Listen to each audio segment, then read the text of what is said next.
কয় কেজি হয়েছে এখন আলু? 90 আর 10 কেজির পর আমরা তুলব না। যা খাও না না দিব না হুটা নিয়ে যাও।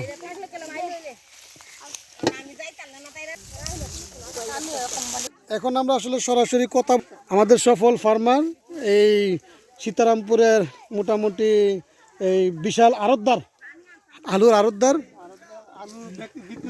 আলু বিক্রেতা, আলু, হ্যাঁ, মাঠ পর্যায়ের কৃষক, আলু বিক্রেতা। শুধু আলু না, তার এখানে পাবেন আপনারা ভুট্টা থেকে শুরু করে সকল ধরনের ফসল, যার কাছ থেকে আপনারা একদম সহজ মূল্যে নিতে পারবেন। এবং সে কিন্তু চাষ করে, নিজের জন্য চাষ করে, নিজে খাওয়ার জন্য চাষ করে, খাওয়ার পরে যেটা থাকে সেটা অবশিষ্টতা সে কী করে ন্যায্য দামে একদম সস্তায় বিক্রি করে। তো তার সাথে আমরা আজকে কথা বলবো যে এবারের আলুর ফলনটা কেমন হয়েছে এবং এবার আলু চাষে কতটুকু সে সন্তুষ্ট। আসসালামু আলাইকুম, কেমন আছেন সবাই ভাইরা? হ্যাঁ, ইনশাল্লাহ এবার আমি প্রায় আধা বিঘের মতন আলু করছিলাম। ইনশাল্লাহ আলহামদুলিল্লাহ, আল্লাহ যা দিয়েছে আল্লাহর কাছে লাখ লাখ শুকরিয়া। আমি যাই ফল পাইছি খুব সন্তুষ্ট। তবে একটা কথা কি, আসলে বর্তমানে আলুর রেটটা অনেক কম। হ্যাঁ, তো আমি এই পর্যায়ে লাভবান হইতে পারি নাই। কারণটা হলো আলুর রেটটা অনেক কম ছিল। হ্যাঁ, আমার প্রায় আধা বিঘা থেকে খরচ হয়েছে প্রায় 20,000 টাকা, এবং আমার মনে হয় 20,000 টাকা আলু বেচতে পারবো কিনা সন্দেহ আছে। হ্যাঁ, ঠিক আছে, কারণটা হলো বর্তমানে আলুর রেটটা অনেক কম, এর জন্য 20,000 টাকা বেচতে পারবো না মনে হয়। কত আলুর দাম কত চলতেছে জানা আছে আপনার? আলু মানে পাইকারি ভাবে তো অনেক কম, খুচরা চলতেছে মনে হয় 15 টাকা থেকে 18 টাকা কেজি। আর আমরা কৃষক থেকে এই ব্যবসায়ী নিয়ে যায়, এরা তো আমরা 10 টাকা 12 টাকা কেজি দেয়। 12 টাকা কেজি।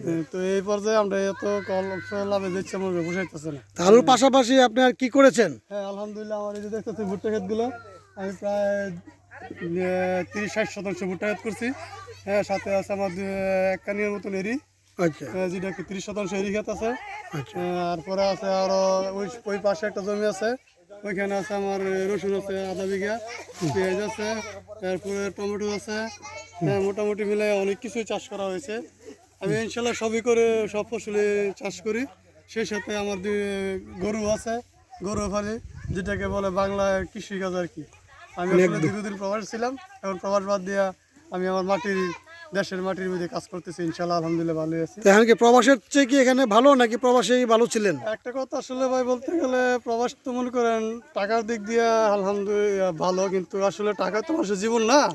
হ্যাঁ, তবে আলহামদুলিল্লাহ এখানে বাপ মা ভাই বোন ফ্যামিলি সবাইকে নিয়ে আসছি, চলে ফিরে খাই আছি, এটাই আমি মনে করি। আমি প্রবাস থেকে এখানে আলহামদুলিল্লাহ অনেক ভালো আছি। তো যারা প্রবাসে আছে তাদের জন্য আপনার কিছু বলার আছে? তারা কি দেশে আসলে ভালো করবে, নাকি প্রবাসের জীবনটা কাটিয়ে দিলে ভালো হবে? হ্যাঁ, তবে একটা কথা আমি আসলে না বললেই নয়, আমি দীর্ঘ প্রায় 20 বছর প্রবাসে ছিলাম। তবে প্রবাসী ভাইদেরকে একটা উদ্দেশ্য করে বলতেছি, আপনারা যত বিদেশ করেন, যেটাই করেন, কিছু আর্থিক সঞ্চয় করেন, সঞ্চয় করে আইসা দেশে একটা কিছু চেষ্টা করেন। দেশে আলহামদুলিল্লাহ অনেক কিছু করা যায়, অনেক কিছু করতে পারবেন। তবে প্রবাসী জীবনটা এইভাবে শেষ করাটা আসলে আমি মনে করি ব্যথা। যেহেতু আমি অনেকদিন ছিলাম, সেই ক্ষেত্রে আমি আমার ব্যক্তিগতভাবে এটা বলতেছি আর কি।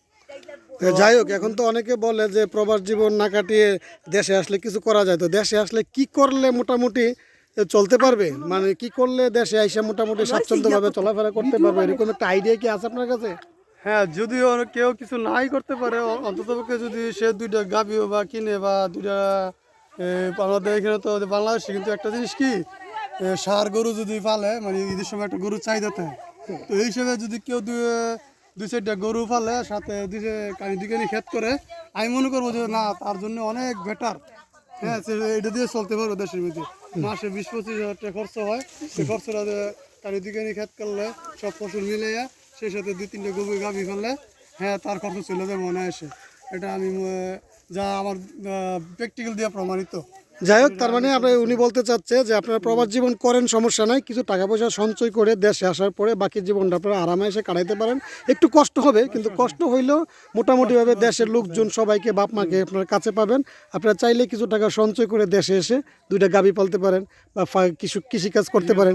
নিজেদের হালকা পাতলা যদি জমি থাকে, সেই জমিগুলোতে কৃষি চাষ করে, ফলন চাষ করে আপনারা মোটামুটিভাবে চলতে পারবেন।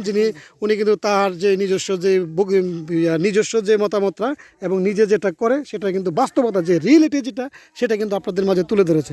তো আশা করি আপনারা যদি ওই কথা ফলো করেন।